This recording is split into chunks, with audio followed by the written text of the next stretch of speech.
It's simple. She wants the killer in you. The cold-blooded, stoic, ruthless, dominant man. And I would even argue that most women truly leave men because they don't understand this fundamental attraction trigger in the woman that they're with. And for a lot of men, it's hard to blame them for losing their way. Society has conditioned women to be a certain way and say certain things that go against their direct, authentic nature. For example, women will say they want one thing in a man, but crave something completely different. A lot of women will say they don't want a man with a lot of money. Oh, money doesn't matter. But then look how they respond to a lot of men that make money. Age range of your ideal man? 27 to 29. What is the race of your ideal man? Any color. Minimum height? 6'5". Minimum income he needs to make? 100K. Probability of you finding your ideal man is 0%. Yes!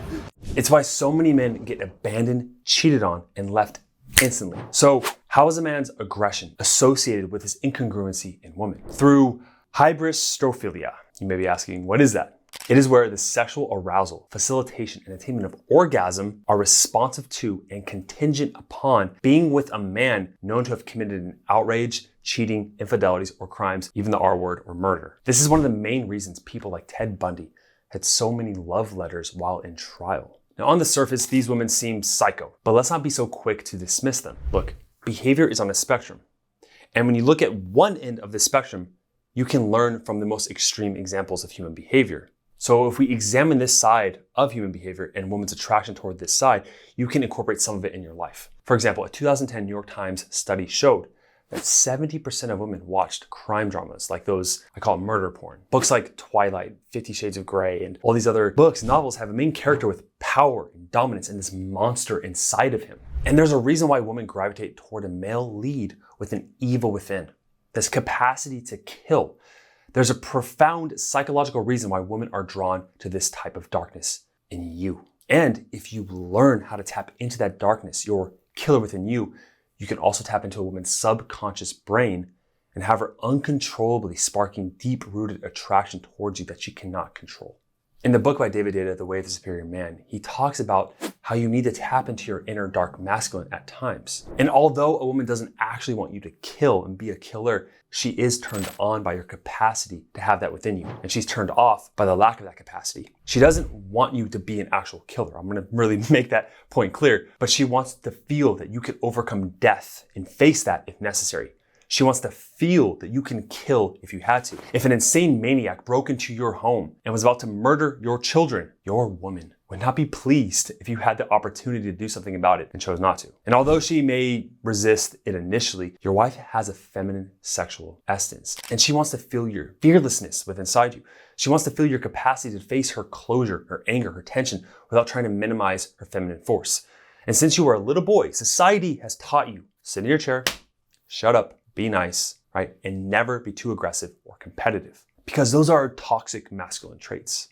Look, in my work as a licensed therapist, I found that this is often amplified when you're raised by a dominant mother or an absent father. And obviously the combination of both of those is the worst. Frequently, if you can't go through these trials and tribulations through either a sports team, a gang, military branches, or fraternities to have your rite of passage to become a man, you don't ever shed off that weakness inside of you. And the conflicting messages of what it means to be a man leaves most guys utterly confused on how to embody that masculine nature that causes her to be obsessed with you. It leaves us unhealthy, depressed, unmotivated, which is a huge problem in today's society. Dr. Jordan Peterson even talks about this in one of his lectures about how to tap into that dark side and why it's so vital to do so as a man. Part of the reason that people go watch anti-heroes and villains is because there's a part of them crying out for the incorporation of the monster within them, which is what gives them strength of character and self-respect, because it's impossible to respect yourself until you grow teeth.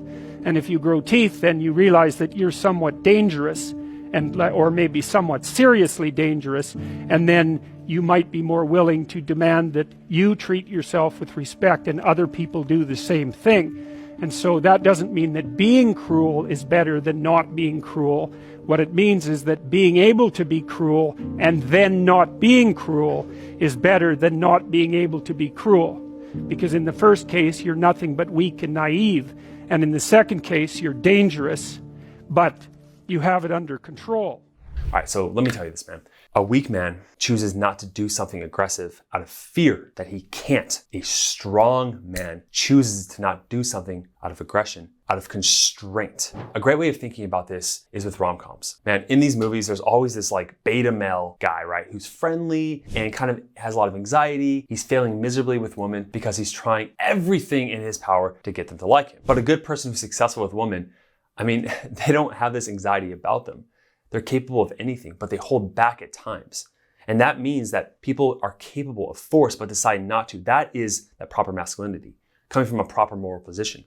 And the revelation of evil, of the self, is part of the journey to enlightenment, okay? You'll be resentful and bitter in many situations because you don't get what you want. That's what happens to the plight of the nice guy. And if you watch that resentment and bitterness, you'll see that it produces a kind of fantasy that is unbelievably dark. It's an overcompensation effect that occurs. For example, I know this can be a touchy subject, but generally weak men, they're the ones that R-word women, right? They're the ones that sexually assault women. Now, as an overly nice guy, I found that this type of aggression and dominance is inside of you as well. And if you don't let it out in a proper way, it'll come out in disgusting, overcompensatory ways. Another example is a lot of guys who are nice guys I would work with when I help them quit porn, they would go into these R fantasies, right? It's like an overcompensation effect that would oftentimes occur because they're suppressing it so much in one domain of their life, it comes out in other ways. And so many nice guys will act friendly on the surface, but what happens is that when people don't do what they want, they'll harbor this resentment and they'll push others away. Do you do this yourself? Do you oftentimes with her not address these conflicts and then hold resentment and then oftentimes will just avoid? If you look at this at a cultural level too, in Japan, for example, they've oppress their sexuality so much, but if you look at the type of pornography they actually watch, they're into this very fetishized, extreme types of porn. So this happens on a cultural, societal level as well. On the other hand, cultures like South America, they're very expressive in their sexuality, and therefore the type of porn they watch is kind of just normal if they do watch porn. You have to ask yourself, do you have that killer inside you? Have you tamed it? Have you made friends with it? You see, the boy is scared, right? The boy is the one who doesn't know what to say to a girl. The boy is the one who caters to her self-esteem in really displacing his own, right? And he cares more about the opinions of others than the opinion of himself. The boy is the one who constantly seeks and asks for permission to be himself. But the killer is the one who walks up to her when she's surrounded by a bunch of other weak men and sweeps her off of her feet. The killer is the one who is unfazed by her constant emotional drama and says, give me more of that. I want your emotions. The killer is the one who would do anything to build an empire with her and protect her. Now, I'm not saying you should be aggressive and violent and cause physical harm or threaten others. I think that comes from a place of weakness. The message I'm trying to convey to you in this video is I'm telling you to do something else that you've been doing. There's a vast difference between perpetuating violence and aggression and having psychological emotional dominance within you that you can tap into whenever you need to protect others. There's a difference between those two. It's this healthy middle. Even I watch anime a lot, right? And these anime protagonists often show how to do this to a T properly. One of the animes I've been watching recently really highlights this. It's a guy named Gon from Hunter x Hunter. Gon is this main character who wants to protect others, and he's only violent or aggressive if he has to fight, if he has to protect. There's this scene where he finds out that his best friend and mentor, one of his good friends, Kite, is murdered. Now, after this happens, I'm getting chills as I say this, Gon loses his shit. He transforms into this monster and brutally murders the person who killed his mentor. He rips her apart. Now, Gon only tapped into that monster, that dark side of him, when he had to. A woman doesn't want you to become aggressive or violent. She wants to know if you possess the capability to do so and being able to protect her, but you hold it back. To show this, you have to be unfazed by her opinion. Okay, that's one of the main things. The reason why you do this is accurately summed up by Donald Glover's book, Never Mr. Nice Guy. He says, just about everything a nice guy does is consciously or unconsciously calculated for someone else's approval or disapproval. And if you're constantly walking around saying, I'm sorry, or having weak boundaries that are flexible, boundaries are not flexible, they're solid, not knowing what you're going after in life, not having that purpose, these are all signs that you don't have the killer within you, that you haven't tapped into it. The killer shows that he has dominance, that he'll do anything to achieve his goal, and that nothing is going to stop him. Of course, a woman wants you to be nice and compassionate and caring, but she wants to know that you can change everything on a dime and become that monster, that killer, to protect her. And there are so many reasons why you're unable to do this. Oftentimes you had many limiting beliefs while growing up that prevented you from being your dominant self. And what I do with the clients I work with is we go back in time and we say, what part of your life did you put this side of you away? That you weren't allowed to be aggressive or dominant. Oftentimes it was someone else who was domineering in your life that was attacking you and making you feel less than. And you didn't want to be anything like that person, did you? So you abandoned all traits they had, even the ones that were healthy. So that's what I help men do when I talk to them. Is I help them uncover these limiting beliefs that are holding them back from tapping into that killer, that dominant, confident self that she needs to feel safe with. Now, if you need support with that, there's a link down below. You can set up a call with our team. Thanks for watching the video. Here are some 10 nice guy habits that you can also watch that a lot of nice guys will do that you can get rid of.